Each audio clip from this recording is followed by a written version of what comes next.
Is it Tasia or Tasia? Tasia. Tasia. Tasia. Please manage Tasia for now.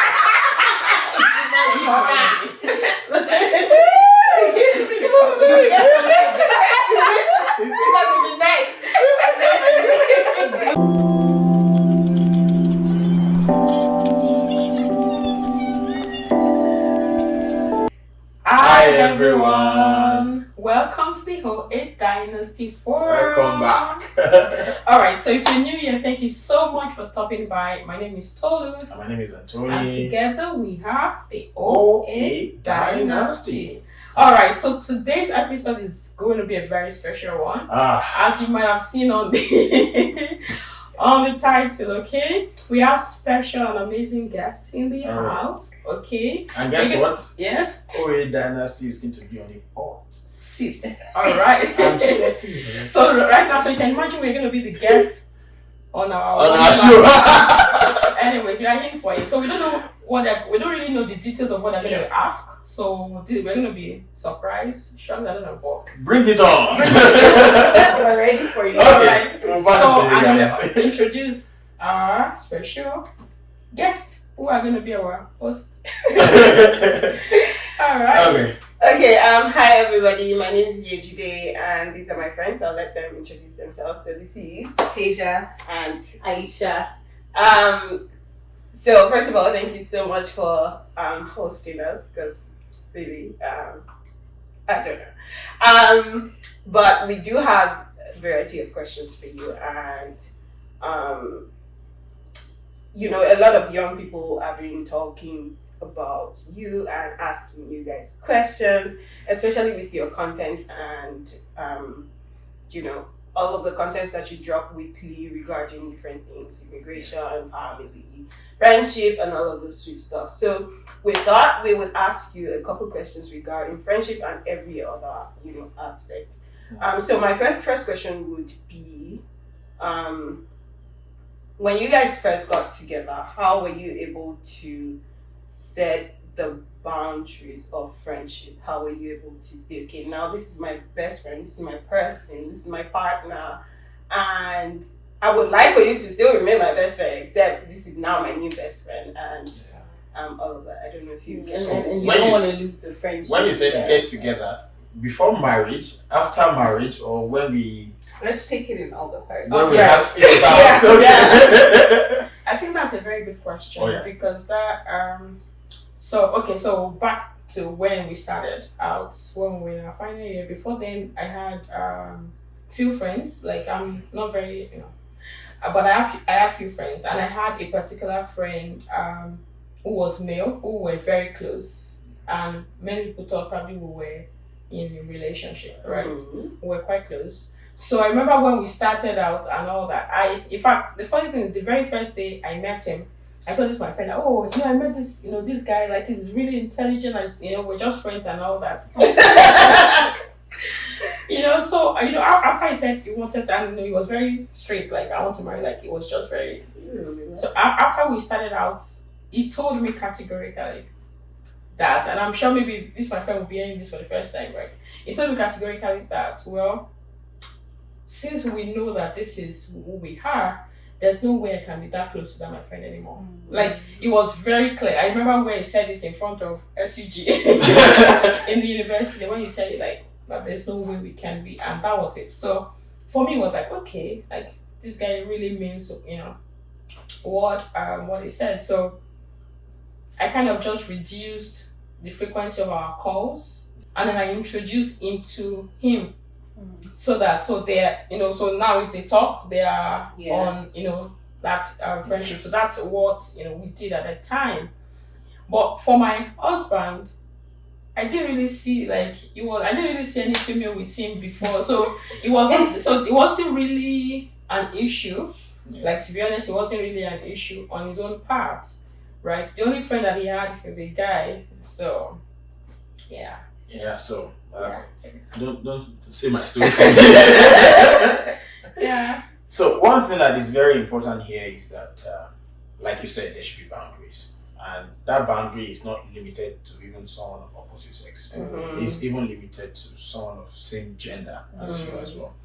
But in my own case, like she said, I was this guy in the uni that was aiming for something, and I tried all my best not to be distracted. But it got to a point that power that be, ordered my step to her, and I really thank God for Hallelujah. that.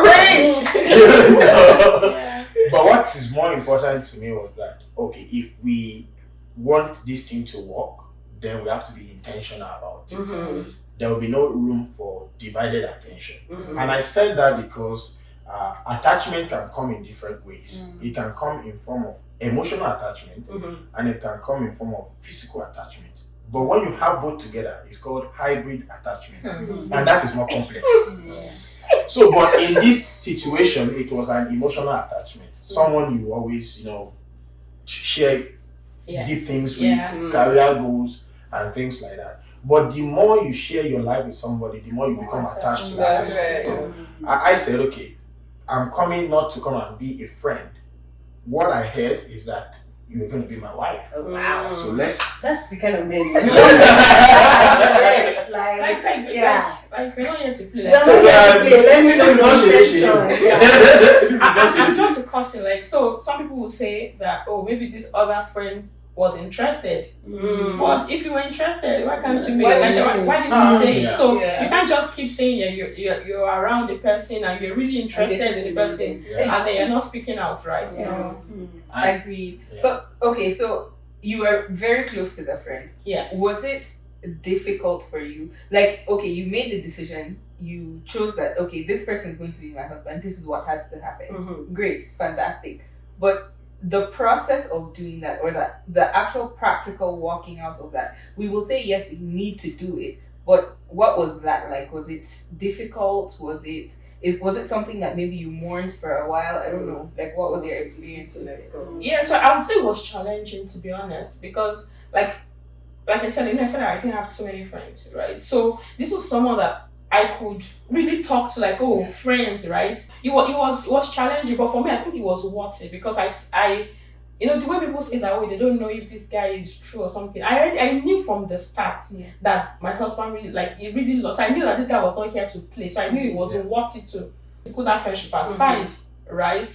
Yeah. So, and to be honest, this question that you're touching somewhere.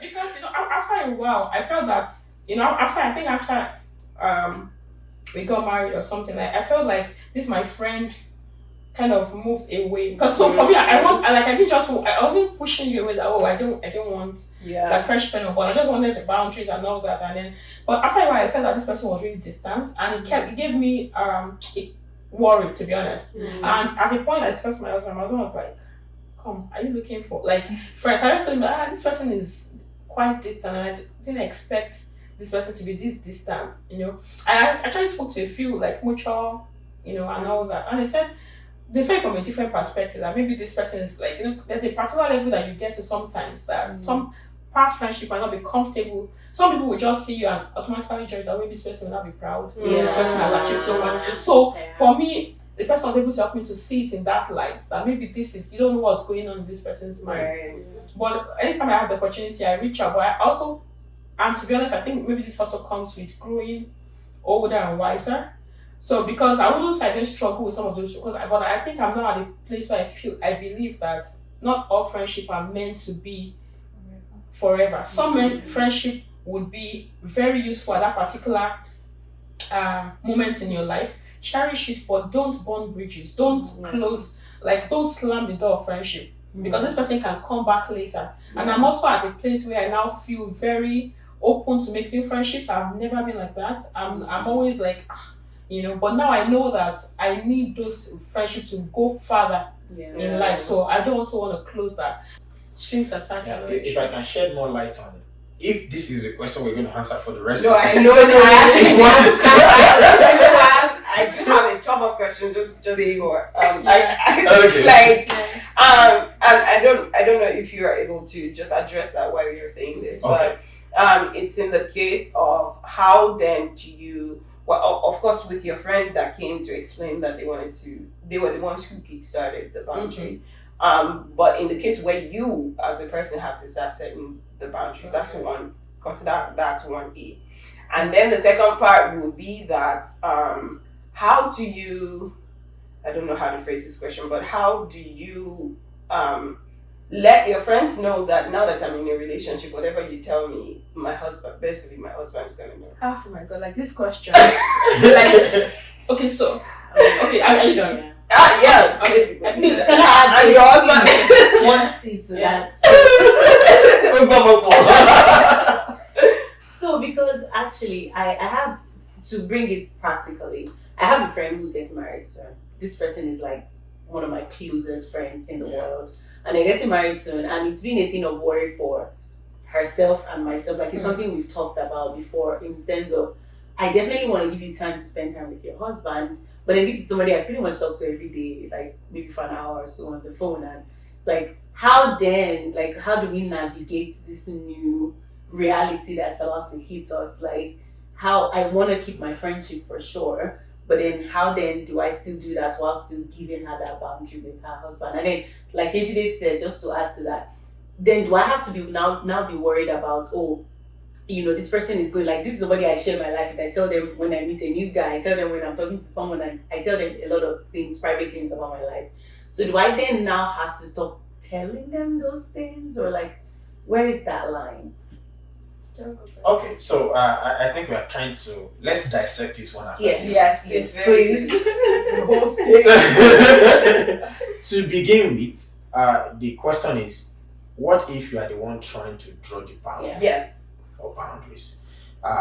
Let me say this: for every friendship you go into, know why.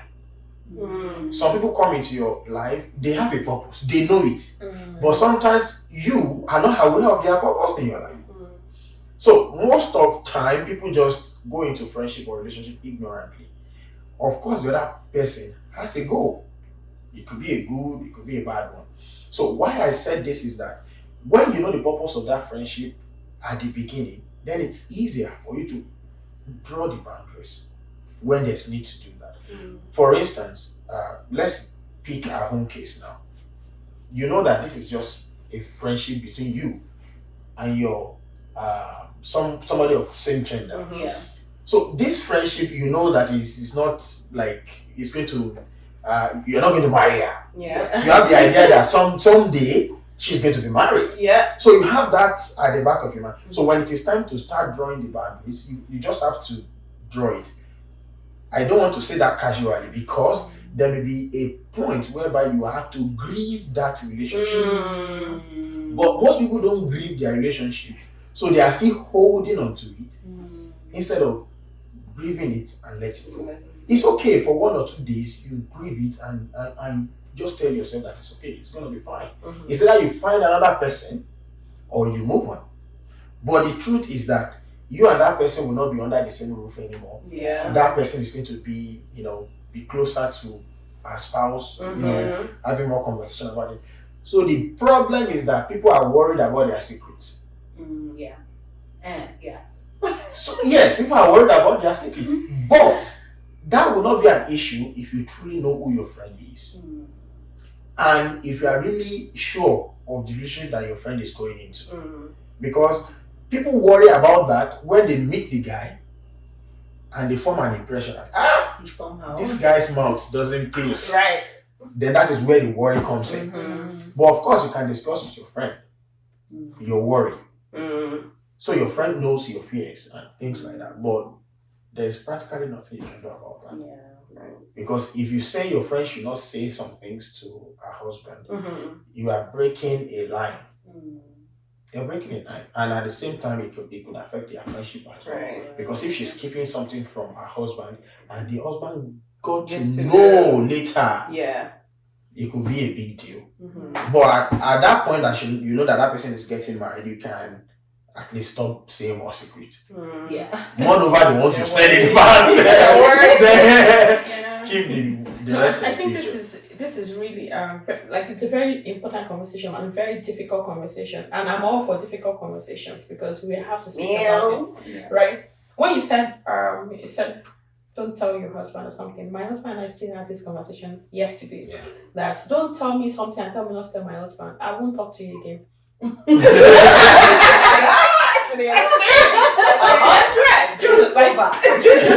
Because for you to have that mindset, like for me not to tell my husband, because and also I think you mentioned that it depends on the kind of person this person is. Most times we really care much about what people would say. I feel like the best way to live life, and by God's grace, that's how I'm living my life now. Like I just do what makes God happy and what makes me happy. You're touching on some points because at the end of the day, there are so many reasons why we shouldn't do certain things. But when we focus on those reasons, we don't move ahead. Like for example, let me just even share personal, like coming on YouTube, for example, for us, oh my, like it took. I'm sure some people will feel like maybe it just came natural. No, it did not just come natural. Because when you are in the face of the public, there's so many perceptions that people will have about you and all that. So you risk, but would I not continue to live my life in shadows because of what people would think? No, like I'm not going to do that. I want to live my life to the fullest, you know. So and it's a process. Sometimes we think some things are more tangible than the other, but growth is very, very tangible. Yeah. You know when you are growing. Like I know personally that I have grown. So and that's one of the things I'm trying to say. Like so you know that fine, this person might know something about me in the past, but that is not who I am now. Yeah. So if you knew me 1 or 2 years ago before I got married, I was this, I was that. Sorry, the person you knew was Tolu of yesterday, not Tolu of today. So if you're still holding on to who I was, then sorry, do you understand? It's your baggage. Carry it well. Do you get? I think that, Tolu, I think this is actually a good segue to that question. I think this I was is about a to good say, time to does anybody want to that. ask it? No, go ahead and So before you ask that, let me say this. Sometimes we are worried about a particular friendship because we don't know that God has a way of giving us something even better than what we currently have. You think the friendship you have now is the best. But when you meet your husband and you know that you cannot even breathe without him, that is when you understand the fact that there are friendships and there are friendships. The ones you currently have, don't be too, don't hold it too tight. Because God has a way of giving you a better one that you know that, God, thank you for the wait. That's a message to somebody right there. It's worth it. Yeah. Because the experience is something that you can't explain. Yeah. Do you understand what Bible meant by saying two shall become one? You and your friend cannot become one. You can never become one. But when you meet that guy and you become one, you know that what you currently have is nothing. And also, I think I'll also say that there's a place for friendship. There's a place for friendship. Like I personally, I did not start out as, and I think I mentioned it to Yejide before that you guys should cherish the kind of friendship. And I think I mentioned it because I didn't have that. I'm not losing anything now in hindsight, but I think that sometimes when we have those kind of friendships, like for example, I had at least I thank God for Bimbo and Baby that gave me bridal shower. But those are kind of this kind of friendships, you know that these people, they know my taste. If they throw me a surprise party to meet my taste, I didn't have that kind of. Do you understand? So there's a place for that kind of friendship, and I also feel that being intentional. And right now, I'm trying to be intentional and build friendships, right? Because when we are all, I believe we are all climbing together. I don't want to be the only one flying. I want to have a community of people that are flying, so I can say, I have this person, I have this person, I have this person, I have this person. Not because we are exchanging money or whatever, but we are exchanging. And when we come together, we enrich ourselves with mindset and all that. So that's why it's important for you to still keep that friendship, but then we all know our boundaries, and then you wait for that person to want to tell you things now. Not necessarily you go poking. Like because you might feel like, but this person would have told me this, right? But they now have someone else that they will tell. So if they feel that you should know, they will let you know, and let that be, let that suffice, right? Even if you think like you know what is going on. Like if the person gets pregnant and maybe they've decided, and they've decided that we're not going to tell anyone. I'm sure you'll be offended that this is my friend. We talk about everything. Why have you decided not to tell me? right? But this is what they have decided as a unit. Yeah. That's painful to hear. It is. But like it's the truth. But like It I can imagine Tasia or Yesterday get to break. I'm not. Oh, Like this is what they decided, and then Yeah, that's and it doesn't true. mean that they don't value. It's just that this is how we want to run our own now. yeah. Yeah. So I think Yeah. like sister, you wanted to do a follow up. Yeah. I think the moment of my follow-up has passed. It's really just like because I have a friend that I'm very close to. Like I love him dearly, and I always say, no, I can't wait to see what my husband is going to be, because if this friend is like this, then it means that what God has for me in my husband It's a lot better. Yeah. So if I can enjoy this to this extent, I can't even imagine what is to come out. Yeah. But let me say this to you. People will be different.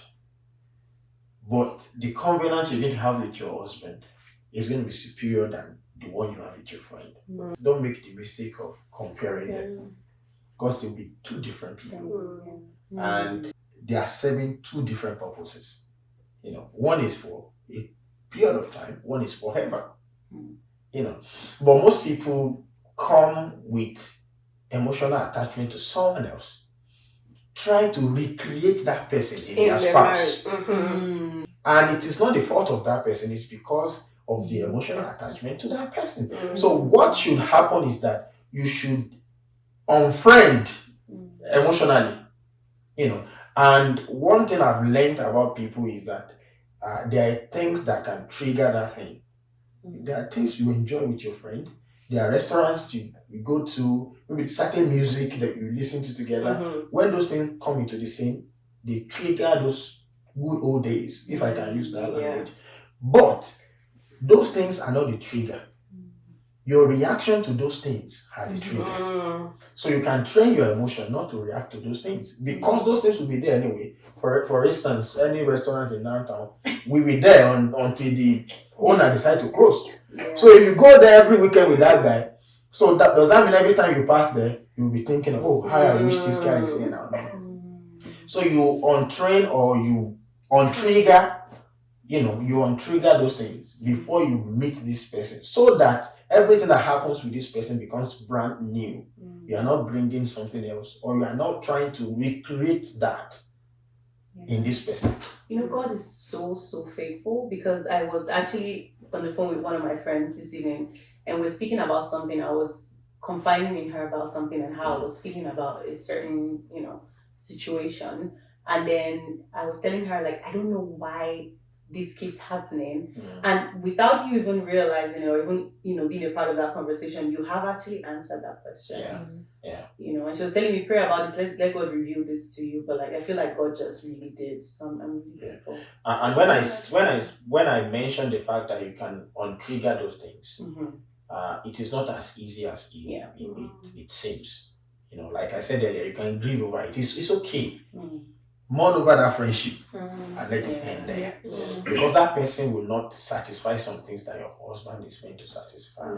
And if you are bringing that person to the picture, I heard a story of somebody mentioning someone else's name in the home, and the husband got offended. Like, let me make it clear. For instance, if someone say maybe the person and the husband is now maybe having a conversation and say, this person will never say that, or this person will never dress like this, or this person will never eat like this, or this person doesn't like this kind of food. Then the husband is like, okay, I'm not this person. So that is when the attachment is still there.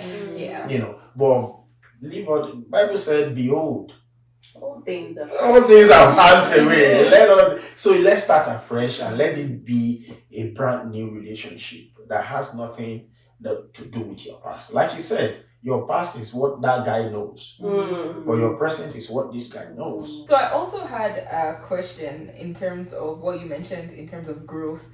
So the question was more about managing your relationships in like that process of growth, because it also involves managing people's expectations of you.